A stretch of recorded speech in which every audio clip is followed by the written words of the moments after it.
Bom, a gente vai passar agora para um novo tópico da lógica proposicional, que é provar a independência dos nossos postulados. Vamos ver, em primeiro lugar, o que isso significa. A gente viu que a gente consegue, com os postulados que a gente tem, deduzir todas as tautologias. A gente pode agora fazer a seguinte pergunta: será que a gente não tem postulado sobrando? No seguinte sentido, será que eu poderia tirar um desses postulados e conseguir provar esse postulado como um teorema? Né? A gente poderia pensar, bom, em particular, vamos pensar nos postulados P4 e P5, né, por exemplo. Né? A gente tem que φ e ψ implica φ, e a gente tem que φ e ψ implica ψ. Bom, mas será que, usando P6 e usando modus ponens, será que a gente não conseguiria cortar um desses fora e conseguir deduzir ele como um teorema ao invés de um axioma? Bom, o que a gente vai ver agora? Que não. Que se a gente tirar qualquer um desses postulados e não colocar nada no lugar, a gente não consegue mais deduzir o postulado. Ou seja, se eu pegar o nosso sistema, esse sistema da lógica clássica que a gente estudou, e tirar menos um determinado postulado, né? Bom, eu vou ter o cálculo formado pelo que a gente estudou, menos aquele postulado em questão. O que a gente vai provar? Que esse postulado que eu tirei não poderia ser provado no que restou quando eu tirei esse postulado. Vocês vejam que eu estou falando de teoremas e não de passagens. Por quê? Porque provar a independência de P3 da regra nesse nosso sistema é muito fácil, porque é a única regra. Se eu tiro a regra do sistema, eu não provo mais nada, eu só tenho um axioma. Tá? Então, a independência da regra, como ela é a única, aqui é fácil, a gente não precisa se preocupar com ela. Vai bastar, então, nós nos preocuparmos com aqueles postulados de axioma e mostrar que a gente não conseguiria deduzir eles como teoremas. Antes de ver a prova, eu queria lembrar, tá? Como é que a gente provou, como é que a gente sabe, a gente já provou, vamos ver se vocês se deram conta, nós sabemos que, por exemplo, essa fórmula aqui, P implica Q e não P, implica Q, né? Não é dedutível em C. Como é que nós sabemos que isso aqui não é, que eu não poderia provar? Por que vocês, se eu desse um exercício isso aqui para vocês dizer, não, e mandasse provar como teorema, né? Vocês dizem, não dá, não vou nem tentar, por que eu vou ficar tentando? Tem que ser um erro da professora, porque isso aqui não dá para provar. Por quê? Por que a gente sabe que não dá para provar? Porque isso aqui não é uma tautologia, né? Essa fórmula aqui não é verdadeira em toda a valoração booleana, e nós provamos pela prova da legitimidade, que todo teorema desse nosso cálculo é tautologia. Então, vocês vejam o que a gente provou. A gente sabe que todo teorema é tautologia, né? E sabe que isso aqui não é uma tautologia, portanto, não dá para provar. E como é que a gente provou que todo teorema é tautologia na prova da legitimidade? A gente mostrou que os axiomas eram tautologias e mostrou que a propriedade de modus ponens preservava a propriedade de ser tautologia. Isso é, todos os meus axiomas são tautologia e por modus ponens nós só passamos de tautologia para tautologia. Então, o que a gente vai fazer agora? A gente vai tentar seguir esse mesmo esquema. Como é que eu provo, por exemplo, que P1, né? Algum axioma da forma P1, P implica Q implica P, não é dedutível no nosso cálculo se eu tirar o P1. Nós vamos mostrar que todo teorema desse novo cálculo que eu gerei quando eu tirei o P1 tem uma certa propriedade, ou seja, todo teorema de C menos P1 tem alguma propriedade, que não pode ser de ser tautologia, porque a tautologia não vai servir, embora todos sejam, mas essa não vai servir. Não vai servir por quê? Porque eu vou mostrar também que essa fórmula aqui não tem essa propriedade. Então, a gente tem que encontrar uma propriedade diferente da de ser tautologia, que é uma propriedade que vale para todos os teoremas do cálculo se eu tirar P1 e que não vale para P1.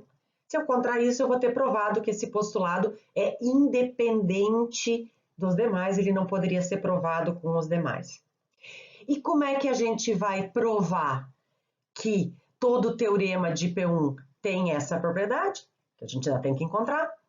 Eu vou mostrar que todos os axiomas de C menos P1 têm essa propriedade e tem que ser uma propriedade que é preservada por modus ponens. E essa propriedade que a gente vai encontrar, e a gente vai ter que fazer isso para cada axioma, é a propriedade de ser válido em uma determinada matriz. Bom, antes de achar essas matrizes novas, tá? Vamos perceber como é que a própria noção de tautologia é ser válido em uma determinada matriz. Qual matriz? A matriz clássica, a matriz que a gente está usando, que a gente usa em lógica clássica. Vamos ver então o que isso significa. É isso que a gente vai ver no vídeo, nesse vídeo agora. Depois, nos outros, a gente vai passar para a independência dos postulados propriamente dita. Tá? O que é uma matriz M para nossa linguagem? Ela é formada, a gente pode dizer uma matriz qualquer, né?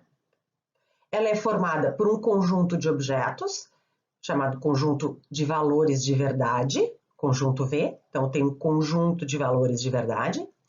Depois, eu tenho um subconjunto próprio de V, ou seja, uma parte de V que não é igual ao V, que são ditos os valores distinguidos dessa matriz. Então, eu tenho um conjunto de valores de verdade e uma parte desses valores de verdade é dita os bons, os distinguidos. Vocês já vão entender por quê. Em seguida, a gente tem um conjunto de operações desses valores de verdade com uma operação associada para cada conectivo da linguagem. Aí eu vou ter uma matriz para a linguagem. Ou seja, eu tenho um conjunto de valores de verdade, conjunto de objetos, que é dito um conjunto de valores de verdade. Eu destaco alguns que pertencem ao conjunto dos valores distinguidos, e depois eu associo operações desses valores de verdade para cada conectivo. Vamos ver o que isso significa no caso da matriz clássica. O que acontece? No caso da matriz clássica, nós temos dois valores de verdade, V e F, alguns usam 0 e 1, enfim. Depois, eu tenho um único valor distinguido, que é o V. Né? Se a parte própria só podia ser 1, e é o V, mas o que importa é que tenha 1. Tá? E depois a gente associa a cada conectivo operações dos valores. Eu apresento aqui, de um outro modo, o que a gente estava acostumado a fazer em linhas. Mais adiante vocês vão entender por quê. Por enquanto, por que eu estou fazendo assim? Por enquanto, só se familiarizem com esse modo de apresentar, eu vou explicar como é que ele funciona. Tá? No caso da negação, fica igual, porque como a negação é um conectivo unário, né, o que eu tenho aqui? Eu estou dizendo que ao conectivo desse sinal aqui, eu associei a operação de passar do V para o F e do F para o V. O que essa aqui está dizendo? Ela está dizendo que eu associo, que a matriz clássica associa para esse conectivo aqui esta operação. Qual é esta operação? É que V com V, né? Esse ponto aqui marca que eu encontrei o primeiro V e o segundo V. Vai dar V. Quando eu tiver o primeiro V e o segundo F, que é esse ponto que encontra aqui, a conjunção vai dar F. Quando eu tiver o primeiro F e o segundo V, vai dar F. Quando eu tiver o primeiro e o segundo F, vai dar F também. Ou seja, é uma operação que só manda para o V quando os dois, o primeiro e o segundo, são V. Né? Qual é a operação associada na matriz clássica de disjunção? É essa operação aqui. Quando eu tenho primeiro V e segundo V, vai dar V. Primeiro V e segundo V, vai dar V. Primeiro F e segundo V, vai dar V. Os dois F vai dar F. E no caso da implicação, o que a gente vai ter? Que V com V dá V. V com F, F. F com V, V. F com F, V. Então, é só uma outra maneira de apresentar o que vocês já estão acostumados a fazer, mas vai ser importante se familiarizar com esse modo de apresentar, em especial quando a gente tratar dos postulados de P1 e P2, tá? Então, lembrem, o que a gente tem na matriz clássica? Dois valores de verdade, um distinguido, e essas operações aqui associadas aos conectivos da linguagem. Tá? Bom, tendo definido uma matriz qualquer, né, a gente viu o exemplo da matriz clássica, mas a gente vai ver outras. Tendo definido uma matriz, a gente pode falar em uma M-valoração. O que é uma M-valoração? É uma distribuição dos valores de verdade do meu conjunto V, né, para as fórmulas da linguagem que respeita as operações associadas aos conectivos. Então, o que é uma M-valoração?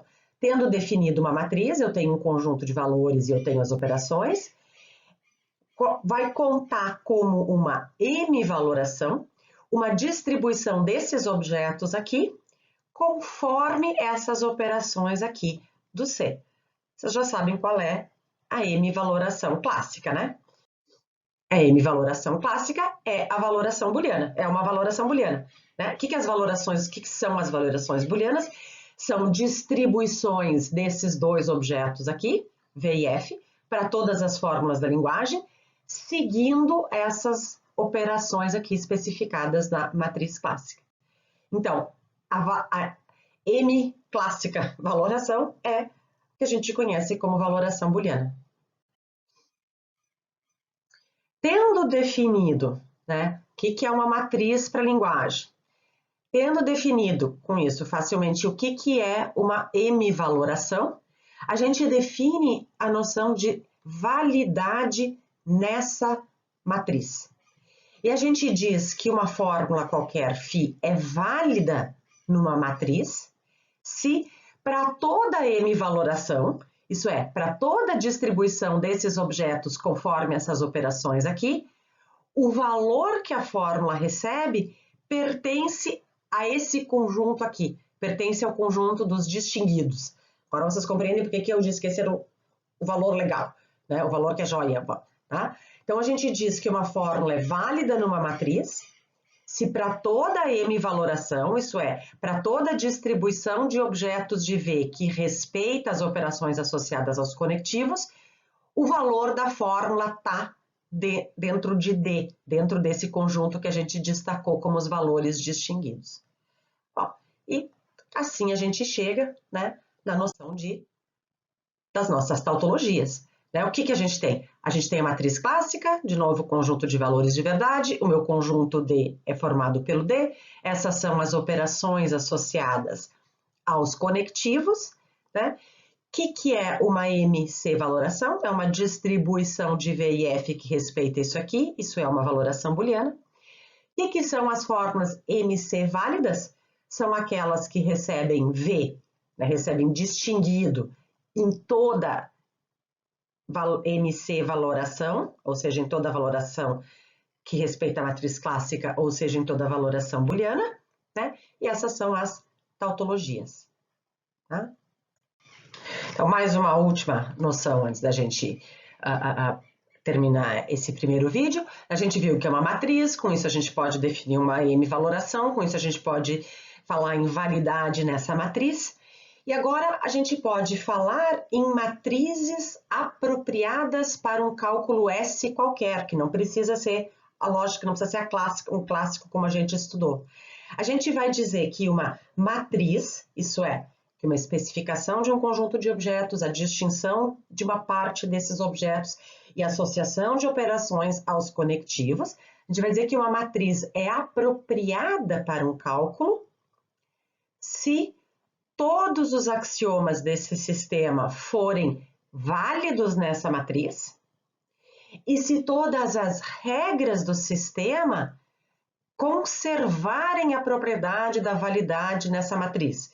Isso é, se as regras são tais que, quando aplicadas a coisas válidas nesta matriz, geram uma nova fórmula que também é válida nessa matriz. Tá? Então, uma matriz é apropriada para um cálculo se todos os axiomas são válidos na matriz e se as regras preservam validade nessa matriz. Você já deve ter percebido que a gente chegou, né, numa caracterização do que a prova da legitimidade fez. Né? Nós tínhamos a matriz clássica, a definição de valoração booleana, com isso a definição de tautologia. O que a prova da legitimidade fez? Ela provou que todos os axiomas do nosso cálculo eram válidos na matriz clássica e que a regra de modus ponens preservava a validade na matriz clássica. O que isso nos permitia fazer? Isso nos permitia saber que essa fórmula aqui não é teorema do sistema. Por quê? Porque nós provamos que todas as fórmulas, todos os teoremas são válidos na matriz clássica, isso aqui não é válido na matriz clássica, portanto não é teorema. O que a gente vai fazer agora? Para provar no próximo vídeo, na verdade não no próximo, eu vou deixar esse aqui por último porque ele é um caso bem chato, mas tudo bem. Para provar, por exemplo, que isso aqui, que P1 não é um teorema de C menos P1, o que a gente vai ter que encontrar? A matriz clássica não vai servir, porque isso aqui é válido na matriz clássica, né?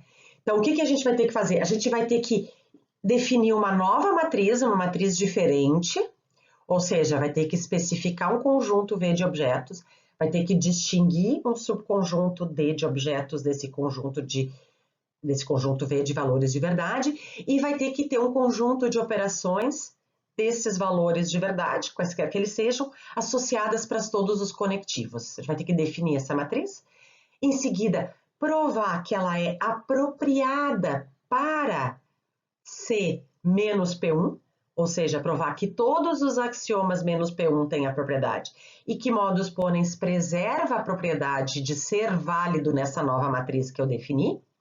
E, em seguida, provar que P1 não é válido nessa nova matriz que eu defini. Tá? É isso que a gente vai começar a fazer com casos mais simples no próximo vídeo.